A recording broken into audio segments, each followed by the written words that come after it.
5 سے 10 ستمبر کا سفر ایک ایسی سرزمین کا سفر تھا جہاں کئی بار پہلے بھی جانا ہوا، لیکن اس بار یہ سفر تھوڑا مختلف تھا۔ اس بار یہ تبدیل شدہ آذربائیجان اور ایک فاتح ملک و قوم کا سفر تھا جس نے زبردست جنگ اور جدوجہد کے بعد 170 کلومیٹر سے زائد اپنا علاقہ واگزار کرایا۔ یہ رقبہ قطر سے تھوڑا زیادہ جبکہ 2 فلسطین کے برابر ہے۔ اس کا سب سے بڑا ریجن کاراباخ ہے جس میں متعدد شہر، گاؤں، اہم مقامات اور ٹاؤنز شامل ہیں۔ آذربائیجان حکومت نے ان تمام واگزار علاقوں کو بحال کرنے کے لیے عالمی برادری سے کسی قسم کی اپیل نہیں کی، بلکہ خود اپنے وسائل سے پہلے جنگ لڑی اور پھر اس نے خطے کی تعمیر و ترقی کا آغاز کیا۔ اپنے قیام کے دوران ہمیں کاراباخ کے شہر فضولی، ادغام، شوشا، گانجا کا دورہ کرایا گیا۔ 4-5 روزہ قیام کے دوران ایک دن ایسا بھی تھا جب تقریباً 18 گھنٹے کا طویل ترین سفر طے کیا گیا۔ ہم صبح 6 بجے باکو سے روانہ ہوئے،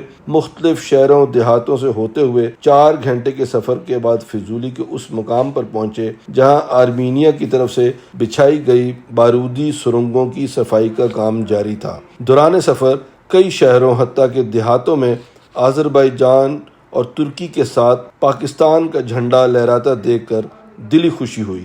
یہ تینوں جھنڈے اس بات کے عکاس تھے کہ ترکی، آذربائیجان اور پاکستان کے عوام آپس میں محبت کے گہرے رشتوں میں جڑے ہوئے ہیں۔ آذربائیجان میں 14 اگست، 23 مارچ اور 6 ستمبر بھی منایا جاتا ہے۔ آذربائیجان میں آج کل ایک گانا بہت مشہور ہے، اس کے بول کچھ یوں ہیں: ترکی پاکستان دل، جان آذربائیجان۔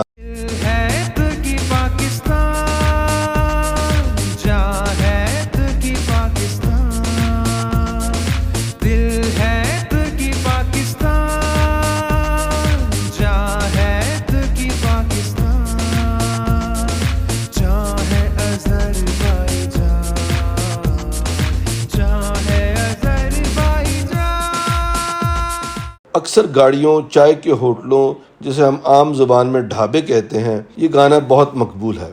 اس بار قیام کے دوران ہمارے ساتھ آذربائیجانیوں کی محبت دیدنی تھی۔ کہیں بھی بطور پاکستانی تعارف کرایا جاتا تو بات سے پہلے ان کے چہرے پر مسکراہٹ آتی، پھر کلام کی باری آتی۔ فضولی میں بارودی سرنگوں کے علاقے تک پہنچنے میں 5 گھنٹے لگے۔ پہلی بار میدان جنگ اور پھر واگزار علاقوں کو دیکھنے کا موقع ملا۔ بارودی سرنگیں صاف کرنے والی آذری ٹیم جان فشاری سے کام کر رہی تھی کیونکہ بارودی سرنگوں کی صفائی پر بہت زیادہ اخراجات آتے ہیں، جس کا حل آذربائیجان کی حکومت نے یہ نکالا ہے کہ وہ اپنے لوگوں کو 3 ماہ کی ٹریننگ دے کر اس قومی فریضے میں شامل کر رہے ہیں۔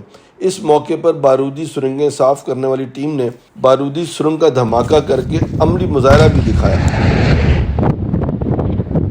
پشاور میں رہتے ہوئے دھماکوں سے آشنائی تو پرانی ہے، لیکن بارودی سرنگ کا دھماکہ واقعی دل دہلا دینے والا تھا۔ آذری عوام کا عزم و مصمم دیکھ کر خوشی ہوئی کہ انہیں اپنے ملک سے کس قدر محبت ہے۔ کاراباخ ایک وسیع و عریض علاقہ ہے۔ اس کے ایک ایک انچ کو طے شدہ پلاننگ کے تحت تباہ و برباد کر کے رکھ دیا گیا۔ آج یہ اجڑے دیار کا منظر پیش کر رہا ہے۔ کاراباخ کبھی ہرے بھرے جنگلات پر مشتمل تھا۔ آرمینیا نے یہاں کے پانیوں کا رخ تبدیل کر کے اس وسیع و عریض علاقے کو بنجر بنا دیا۔ اس خطے کی اثر نو تعمیر کسی چیلنج سے کم نہیں، لیکن عزم مصمم اور جذبہ حب الوطنی سے کوئی بھی معرکہ سر کرنا ممکن ہے۔ قوموں کی تاریخ میں بعض واقعات انتہائی اہمیت کے حامل ہوتے ہیں۔ آذربائیجان پاکستان کا دوست ملک تو ہے ہی، لیکن یہ ایک غیرت مند قوم کا ملک ہے۔ حال ہی میں پاکستانی صحافیوں کے گروپ کو ان تمام علاقوں کو قریب سے دیکھنے کا موقع ملا جس پر 30 سے زائد سال تک آرمینیا کا غاصبانہ قبضہ رہا۔ اس میں سب سے اہم علاقہ، جیسا کہ عرض کیا ہے، کاراباخ کا ہے۔ کارا آذری زبان میں سیاہ یعنی کالا کو کہتے ہیں اور باخ باغ کو۔ میرے لیے یہ بات حیرت کی تھی کہ آذربائیجان کے بعض شہروں اور علاقوں کے نام تھوڑی بہت رد و بدل کے بعد پاکستان کے شہروں سے ملتے ہیں، جیسے وہاں کارا باغ ہے اور ہمارے ہاں کالا باغ۔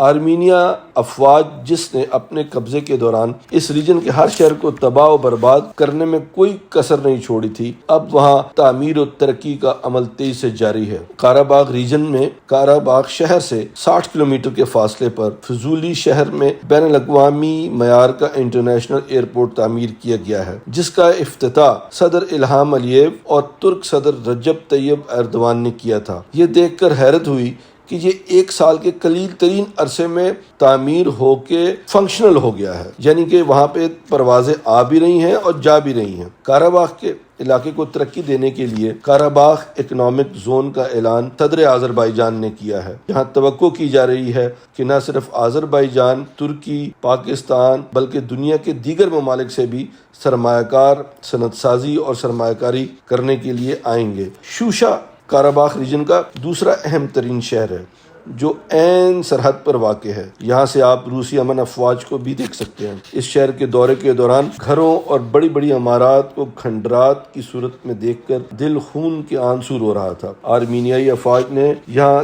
کی تاریخی ثقافت کو ختم کرنے کی ہر ممکن کوشش کی۔ تاریخی مقامات اور اسلامی ورثے کا نام و نشان بالکل اسی طرح مٹانے کی کوشش کی جیسے اسپین سے مسلمانوں کی تمام نشانیاں مٹائی گئیں۔ اس تاریخی شہر میں واقع مسجدوں کو جانوروں کے اصطبل میں تبدیل کر کے مسلمانوں کی تحقیر اور عزت نفس پر چرخے لگائے گئے، لیکن ستمبر 2020 میں آذربائیجانی افواج نے زبردست حکمت عملی اور بھرپور جنگ کے بعد آرمینیا کا ناجائز قبضہ ختم کرایا۔ آج اس شہر کی تاریخی حیثیت کو بحال کرنے کے ساتھ ساتھ شہر میں جدید 5 star hotels, town halls, museums کی تعمیر کا کام 50% سے زائد تک مکمل ہو چکا ہے۔ ان کھنڈرات میں زندگی تیزی سے واپس آ رہی ہے۔ کام کی تیز رفتار کو یقینی بنانے کے لیے آذربائیجان کے صدر الہام علییو اور خاتون اول مہربان علییوا خود تعمیر و ترقی کے عمل کی نگرانی کر رہے ہیں۔ وہ ہفتے میں 1 یا 2 دن ان علاقوں کا دورہ کرتے ہیں، تعمیر و ترقی کے کام کا خود جائزہ لیتے ہیں۔ انہیں عوام کا پیار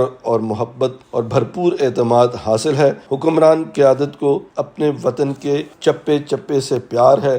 یہی وجہ ہے کہ آج جو کھنڈر تھے وہاں پہ زندگی دوبارہ سے لوٹ رہی ہے۔ پاکستان کے لیے بہت سے مواقع ہیں۔ اس کی ایک وجہ یہ ہے کہ آذربائیجان، پاکستان اور ترکی ایک 3 ایسے ممالک ہیں جو محبت اور اخوت کے رشتے میں جڑے ہوئے ہیں۔ حالیہ دورے میں میں نے کئی جگہ پہ دیکھا کہ پاکستان، ترکی اور آذربائیجان کے جھنڈے اکثر ایک جگہ پہ لہرائے جاتے ہیں۔ میرا خیال ہے ترکی کے بعد آذربائیجان، یا بلکہ اب تو آذربائیجان ترکی سے زیادہ ایک ایسا ملک ہے جہاں پہ پاکستانیوں کا خیر مقدم کیا جا رہا ہے۔ یہاں کے سیاستدانوں کا بھی، کاروباری شخصیات کا بھی، عوام کا بھی کے لیے ان کے دروازے کھلے ہیں۔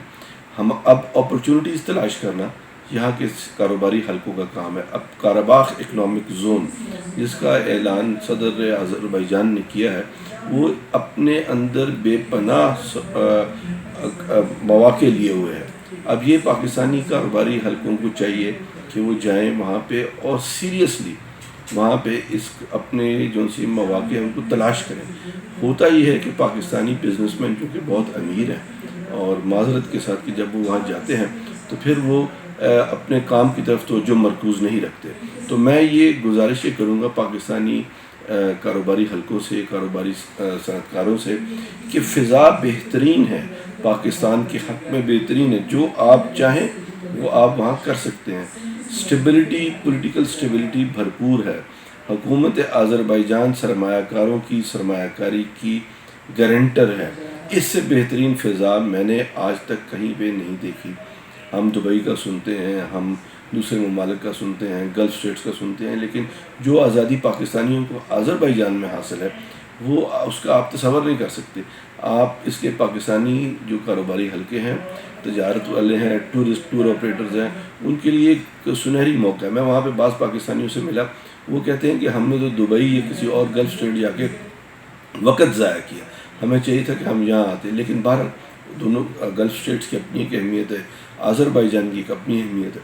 میرے خیال میں پاکستانیوں کو وہاں جا کے، چاہے وہ کسی بھی شعبہ ہے زندگی سے تعلق رکھتے ہوں، چاہے وہ سیاست سے ہوں، تجارت سے ہوں، تعلیم سے ہوں، ایگریکلچر سے ہوں، اور وہاں پہ بہت سے اپنے مواقع تلاش کر سکتے ہیں۔ آذربائیجان ایک وسیع رقبے والا ملک ہے، اور ہم نے ایک کونے سے دوسرے کونے تک تقریباً دیکھا، اور وہاں پہ جس طرح ہم ایک زرعی ملک ہے، آذربائیجان بھی ایک زرعی ملک ہے۔